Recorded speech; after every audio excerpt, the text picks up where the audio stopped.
Discussing Black Friday purchases with our good friend Matt George of ABC 10. Matt George, by the way. Did you see Matt the other night? Where at the Matt, at game? the game. No, I didn't Matt see. I looked didn't see like, anybody. well, that's because you was at your courtside seats. I Matt went. looked, I was right next to you guys. Nobody looked. That's no not one true. You saw weren't you. there. You weren't there. No, see? You weren't Okay, there. You didn't Matt come comes down up. to the media room or nothing. You didn't come say hi, nothing. You were too busy with your people. Well, I'll stall him out There. there. We were working at the ice rink up until 7 o'clock, so I'm gonna Mm. stall him out a little bit there. I got there right in But time. but Matt, I went to give Matt a hug. I didn't. Whoa, Matt looked like at Is- least 1.5 million. That's how you feel, man. And he looked good. Black suit. That's how you He feel. looked good. It's Monopoly money. It was Monopoly money. Don't hurt him. Man, look good. Matt George with us. Matt, I wish we were talking about back-to-back wins. Hell, at this point, I wish we were just talking about the Warriors game on Tuesday night or the play-in tournament. And we could talk about all of that stuff. There was a game last night, and I think as KC and I talked about to start the show, the most frustrating aspect of last night's game was it went the way so many people predicted that it would. This is how I want you guys to understand how important you are to me, because over the course of that game, at least 5 or 6 times I was thinking, dang it, now I have to be upset and talk about this nonsense instead of what happened in the Warriors game on D'Lo and KC tomorrow. Like, I can't just have nice things. The Kings finally beat the Golden State Warriors, and of course they got a back-to-back in between the time that I come on. So next time this happens, we're moving the schedule around. James Ham could scoot over and share, because I'm coming in on Wednesday after a Warriors win, because I can be my obnoxious self there. But yeah, you're right, because I was listening. And I do have a note that you want to talk about CM Punk. I didn't forget. Oh, hell yeah, absolutely, that too. But I was listening to you guys yesterday with James and D'Lo. You said the exact thing. You said like James, I feel like this game's going to go one of two ways. Either the Kings are going to get blitzed or the Kings are going to look amazing tonight. And I think everybody coming into the Golden One Center felt the same way, except everybody, or at least myself and the people that I were talking to, were leaning more towards what happened last night was going to happen. We've seen 2 second night of a back-to-back games for the Sacramento Kings now, 2 blowouts. Now, one was the worst of the season in New Orleans. Last night's game, at least the Kings got a pop for Malik Monk making it a 13-point game with 6 minutes left. And it actually felt like the Kings had a chance. That's what's crazy. Hey, 6.5 minutes, 13 points, maybe, even though they look terrible in the entire back. Things are getting interesting at the Golden One Center. Like, oh, man.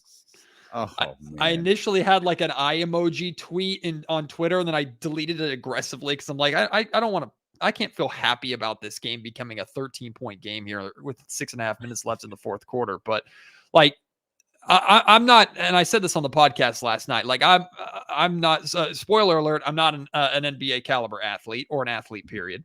I don't know what the exertion of a second night of a back-to-back is on you physically or mentally. And a lot of people think it was more of the mental than the physical for the Kings last night.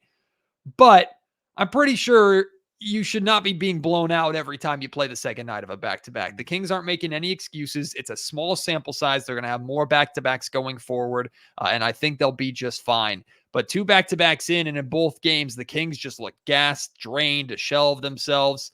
And poor De'Aaron Fox, man, probably looking around going, is anybody else going to help me play basketball? Because I played the most minutes the night before. I'm dropping 40 points, and ain't nobody closer than 15. I feel bad for 5 last night. Yeah, I mean, this is what we talked about earlier. I mean, they have to find a way. We all know it. Everybody always talks about it.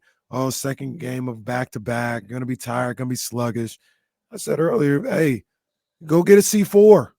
Go get something to make sure your energy's up. Go get you a Prime, Red Bull, whatever you need. So it's something, but you can't come out that. I feel like a lot of the times, and I'm not an NBA player, don't really understand like the whole situation of mentally trying to get ready for a back-to-back. I don't get all that, but if you see it there in front of your face, like this is always going to happen. Feels like they just kind of let it happen, and they not the Kings in general, but people in the league, like just kind of let it happen, like chalk it up. Second night of the back to back, like that's just what happens. Like, no, you got to find a way to not let that happen. No, I agree with you, and it feels like an 82 game season is a long season. And I kind of asked De'Aaron about that after the game. It's like how how do you handle like the ebbs and flows and the ups and downs of you have a big comeback victory over the Golden State Warriors where you're feeling yourselves as like, we're going to take positives away from this. There's also plenty of negatives from that Warriors game because the Kings did not play well in that game. The Warriors just fell apart and Draymond Green decided to be the Kings hero. And I appreciate him for that. I'm sure we'll get into that later, but like the Kings didn't play well. So how much do you take away from that game? And then how much do you take away from the game the night after where you go down by as much as 25, never really had a chance on your home floor? Granted, it was the second night of a back-to-back and you're missing one of your starters in Keegan Murray, but you never really had a chance to win that game. Like, and De'Aaron was transparent about like, you have to have short-term memory. Like they're not using it as an excuse. They're not dismissing it. They're certainly going to try to figure out how to improve and fix the mistakes that they've made in these back-to-backs so far, but you can't dwell on it. He said the word he uses, you can't mourn losses in the NBA, right? You just kind of have to move on. But sometimes, Kenny, to your point, I feel like when you're playing an 82 game season, it's like, okay, I can get away with every once in a while, like, it's just not our night. You know what? Let's keep some gas in the tank a little bit. And again, they're the athlete. I'm not. So maybe that's what's needed in order to play all 82 plus deep into the playoffs. Maybe that's what you got to do. But I would like to see a little more fight. And what frustrated me the most, what I didn't understand the most out of last night is, again, I know De'Aaron Fox is a superstar. He's an MVP candidate, top 10 player in the league right now. But he played 40 minutes the night before, scored 29 points on a bad offensive night, but guarded literally every player that the Golden State Warriors threw out there, was aggressive attacking the basket, was aggressive distributing, going for steals, going for blocks, grabbing rebounds. Like De'Aaron Fox did all the dirty work in that win against the Golden State Warriors in 40 minutes. He comes back the next night, and with the exception of Sasha Vezenkov and a little bit of burst from Malik Monk, like that's the only energy that the Kings had.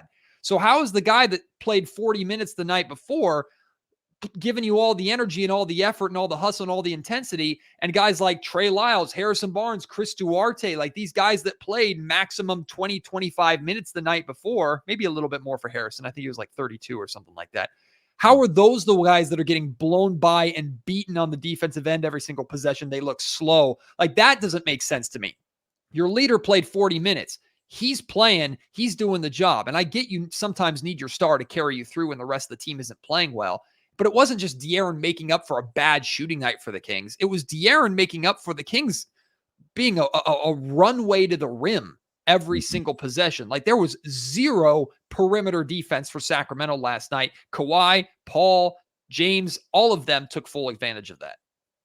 You bring up the perimeter defense. De'Aaron brought up defense in the press game, in the post-game press conference as well.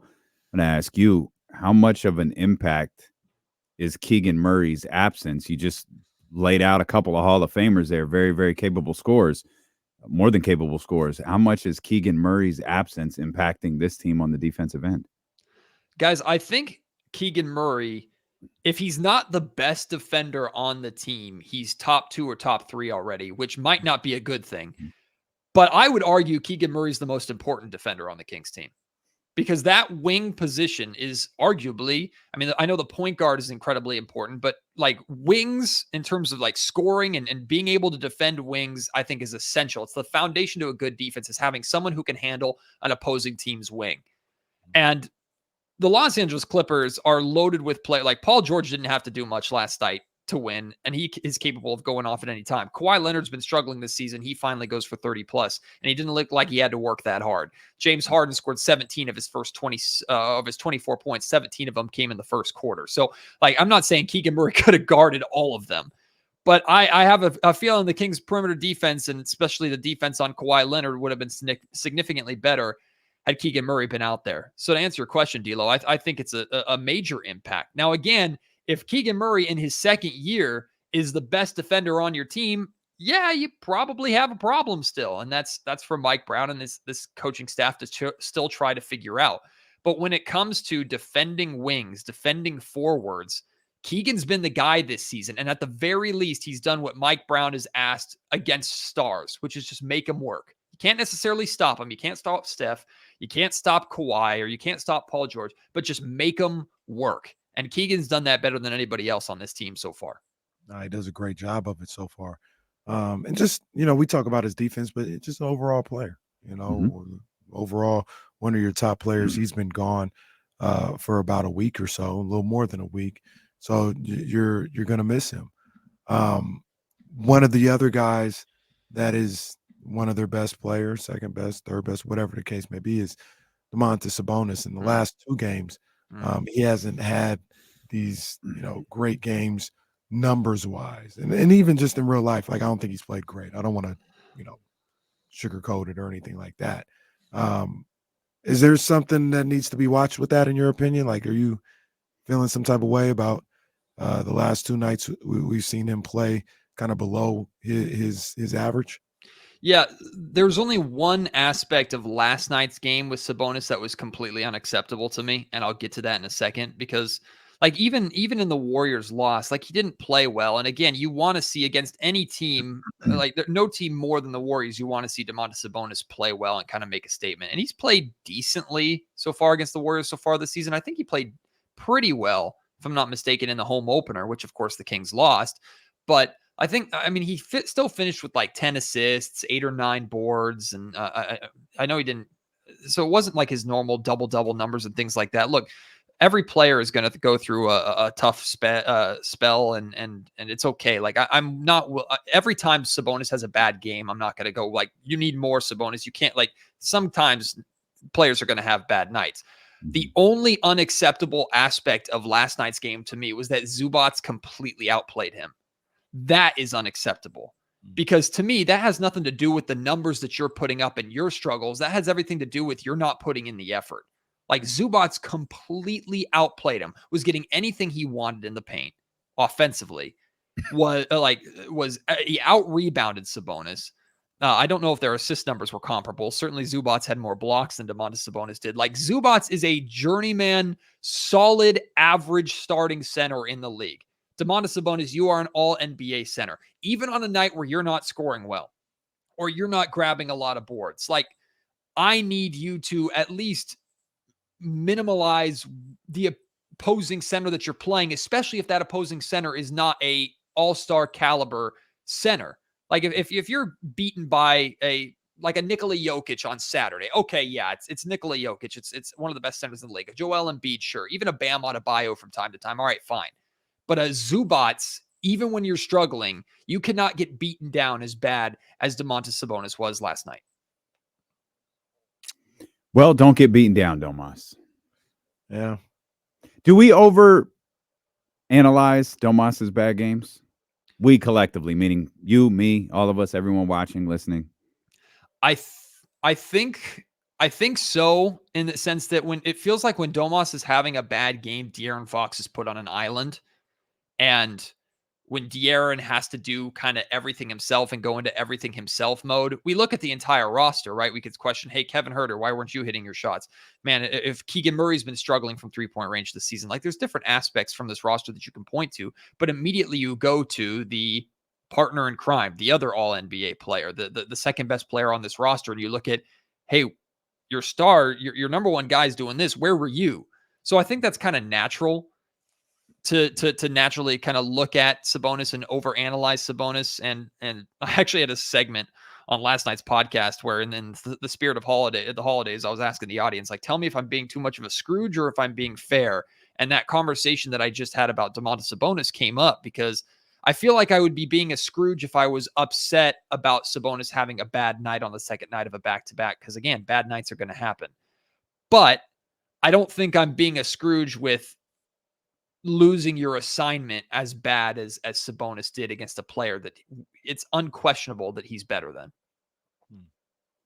That's fair. That's fair. And you expect those things from Domas. But to our original point, it's one game. Yep.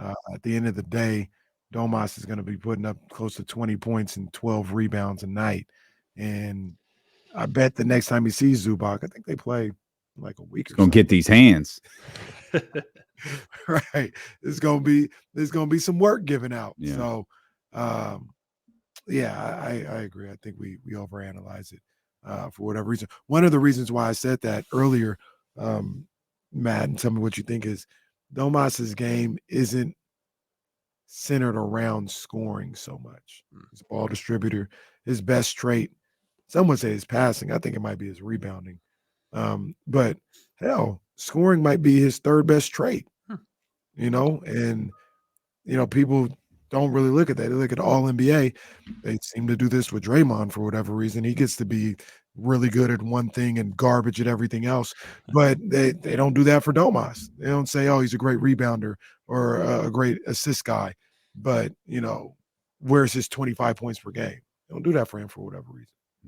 No, I agree with that. And I do think that like Domas's value is so far beyond just scoring. And that's where I had the biggest issue with the arguments against him in these center tier lists and the most overrated player nonsense that we saw coming out of Bleacher Report and crap like that all offseason long, because it's focused on scoring. And I understand the NBA is a scoring league and the points column is the first column we all look at when we look at a box score. It's just natural.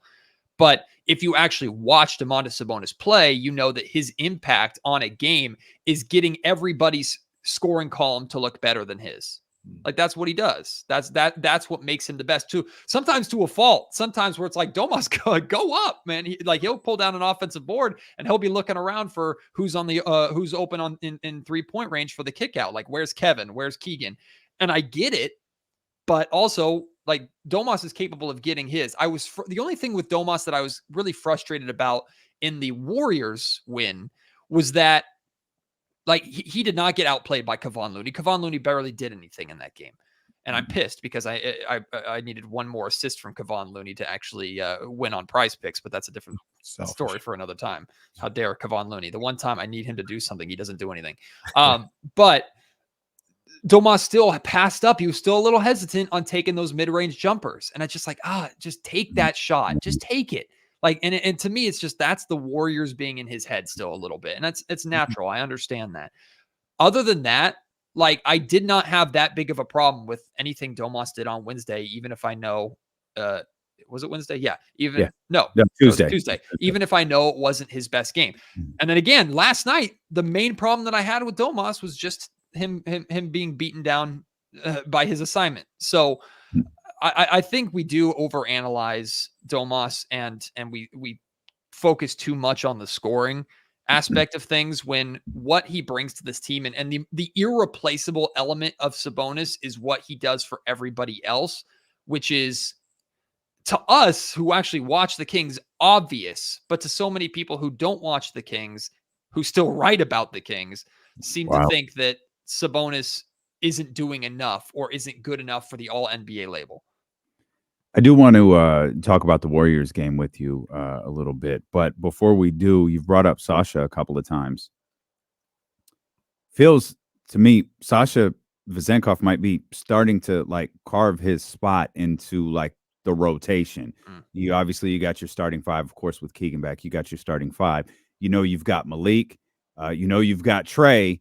And now I'm starting to wonder if Mike's looking at this. Well, I know I've got Sasha. We'll figure out the backup point guard thing and the backup center thing, all of that. But I know I've got those three I can go to. You think we're nearing that? Maybe are we there?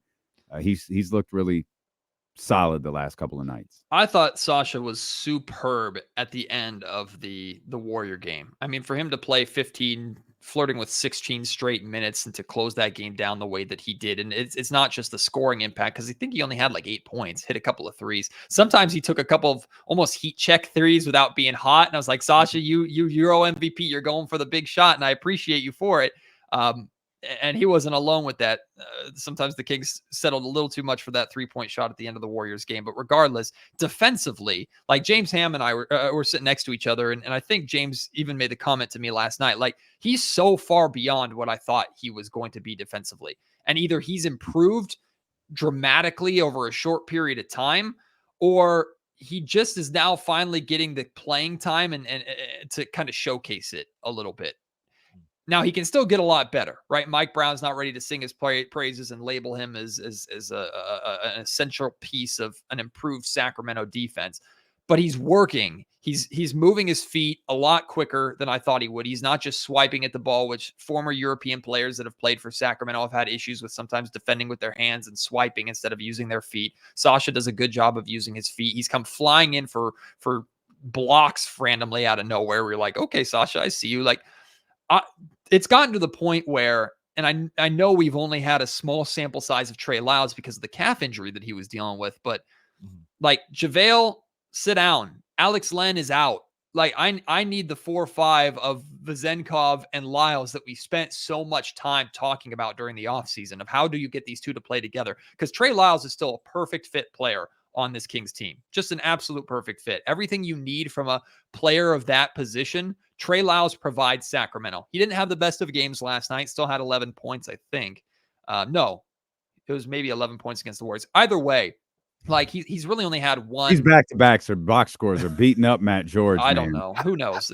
They all blend together. The Kings won one game. The other game didn't exist. But enough. like Trey is just really, really solid. So he's got to play. And now Sasha, like this might be a little unfair, but I'm watching Sasha and comparing Sasha to Chris Duarte or to Davion Mitchell, two completely different positions, right? And I know that has an impact on things, but I see Sasha Vezenkov making a noticeable defensive and offensive impact pretty much every time he plays. With Mitchell and Duarte, most nights I have to pick one or the other, which is usually defense over offense, or some nights I'm not getting either. Like Chris Duarte, these 2 games as a starter, he's had some decent possessions guarding like Steph Curry and stuff like that. But Chris Duarte hasn't given me anything really on either end to make me excited. And that's why Mike Brown didn't end up playing him too much. Sasha comes in and Sasha makes an impact on both ends of the floor that's noticeable and that affects winning. So I think he needs to be playing. And that's what I'm saying. Shout out to Drew Down. I'm sorry. This made me laugh. Got to go to Steve Kerr method and just play your highest paid players. I agree. Well, and one of the things that we talked about is when everybody's healthy, we're assuming hopefully Keegan will be back soon.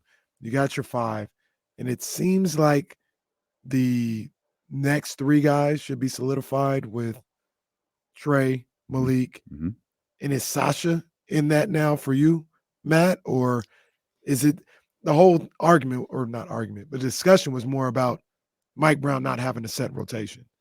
Do you think it's going to become more set once everybody's healthy? Or is this just how he's going to go about things where, hey, some days it's going to be – figure it out. Yeah, it's going to be Sasha. Some days it's going to be Kessler. I'm okay with him doing that right now with Keegan Murray being out and the Kings trying to figure things out with back-to-back games. But he's had a 12, if we're not talking the players that came in when he waved the white flag at the end of the game, he's played 12 guys. Like Sasha was the 12th guy that he played against the Warriors. And last night he played his 12th guy midway through the second quarter.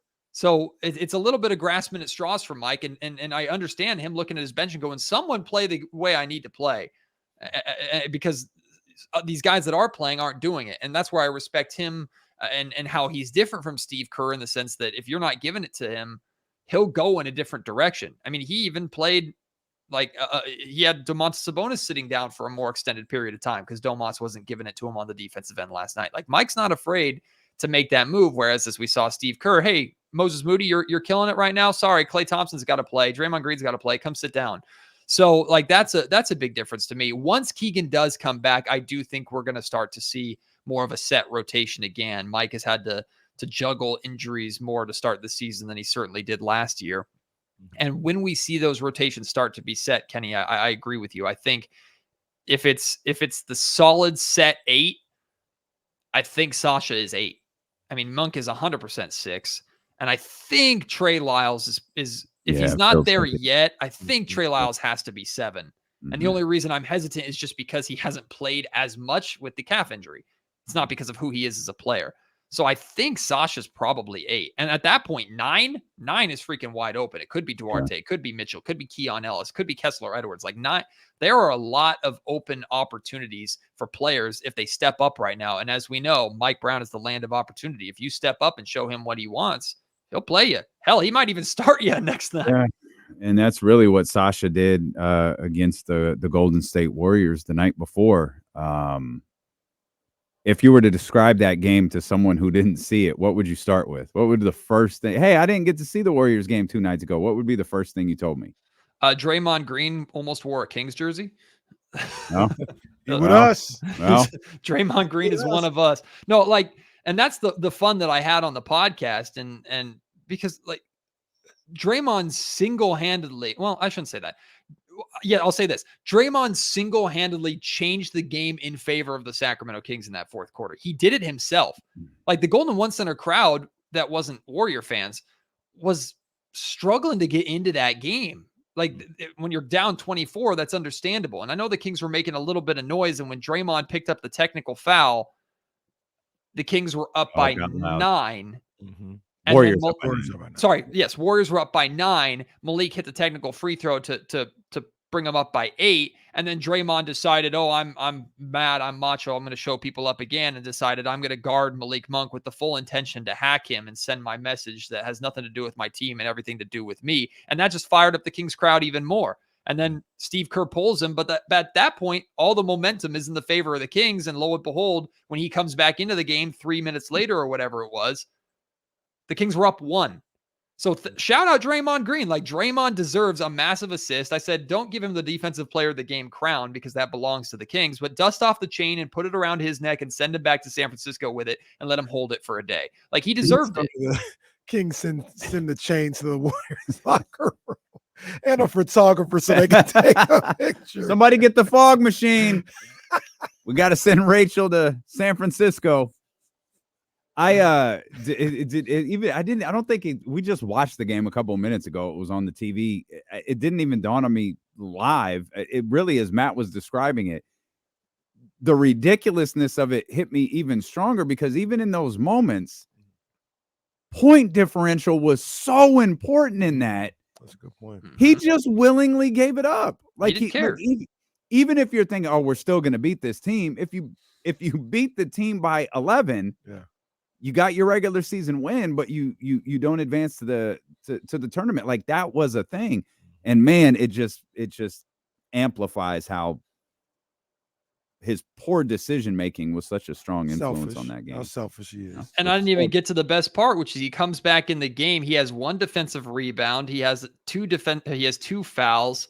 He misses a wide open 3-point shot, which is very on brand. And then of course he throws the ball away, which leads to the Malik Monk game winner. Like Draymond Green, number 23 in purple last night, or the other night, really appreciate that from him because Malik Monk even said it after the game, like, yeah, that's when the momentum changed. Shout out Draymond.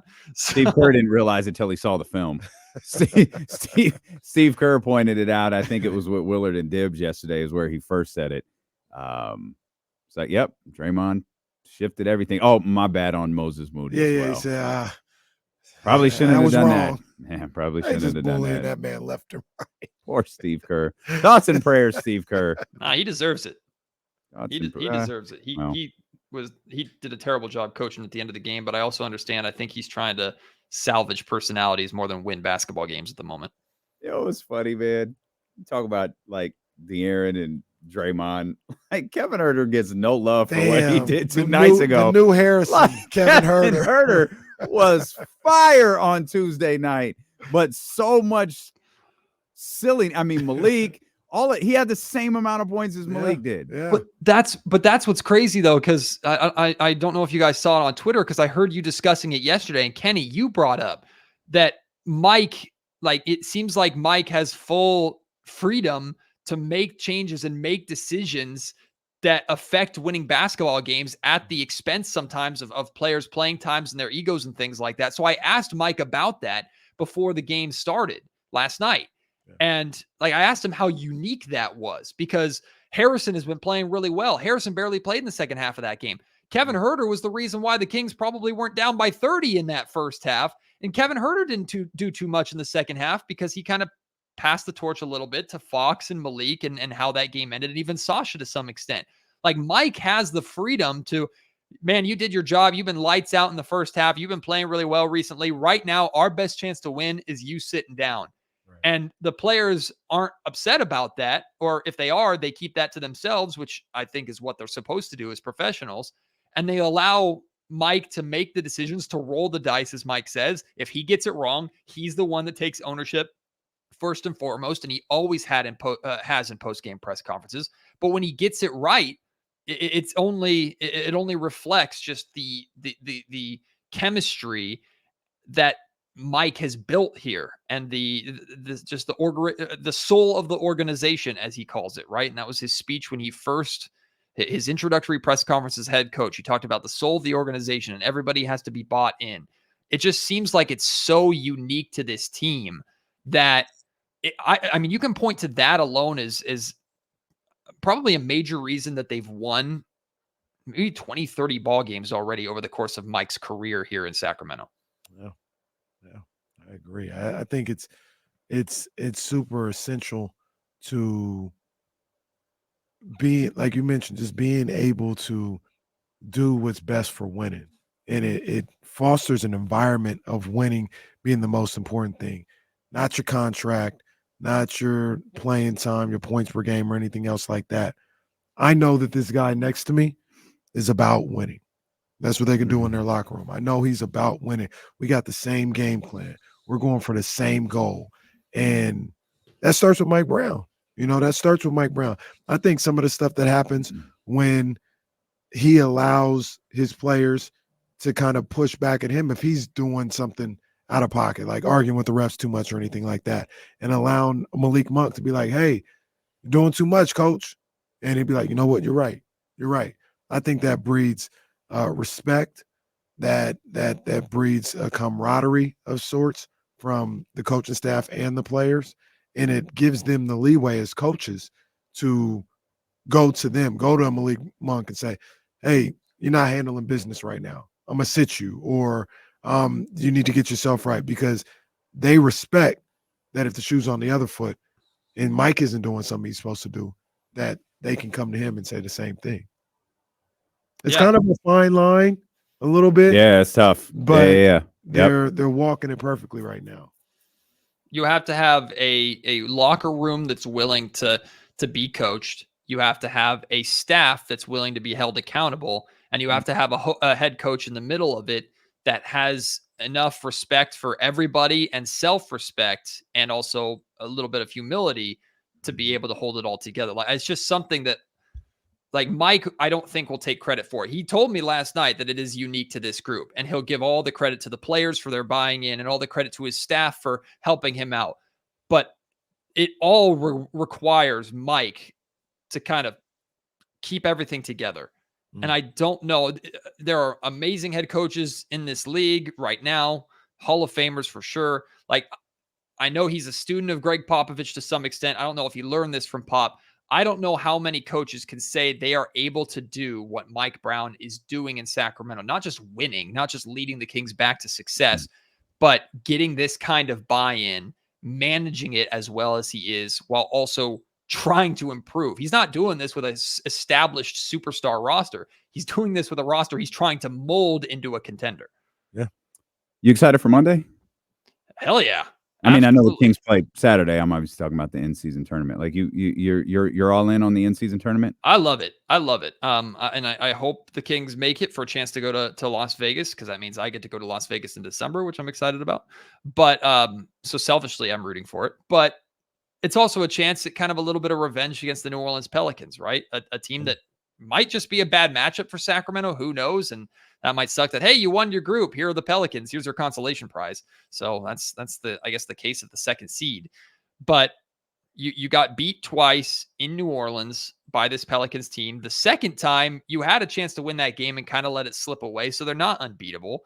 Right. And you're going to have your home floor, even though you're going to have, I guess, Pelicans colors now, because the Kings are just going to format their court to the colors of every team they play, apparently, because the Los Angeles Clippers home court that they threw out there last night was ridiculous.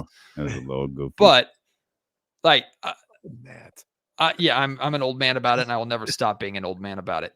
But yeah, I'm very excited about it, and I think it's going to be fun. And God, I'm scared to even say this out loud, but I think back to Kings and Pelicans when everything shut down, and that was a big game with playoff implications and stuff like that. Maybe this is a little bit of a makeup for that. Okay.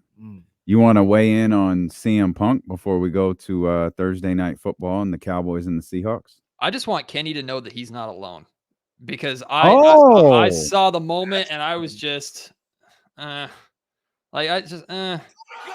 Wow.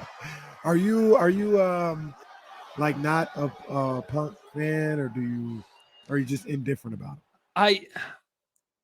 I don't think Punk provides enough in the ring for me to care as much as the WWE and CM Punk and the wrestling world thinks I should care.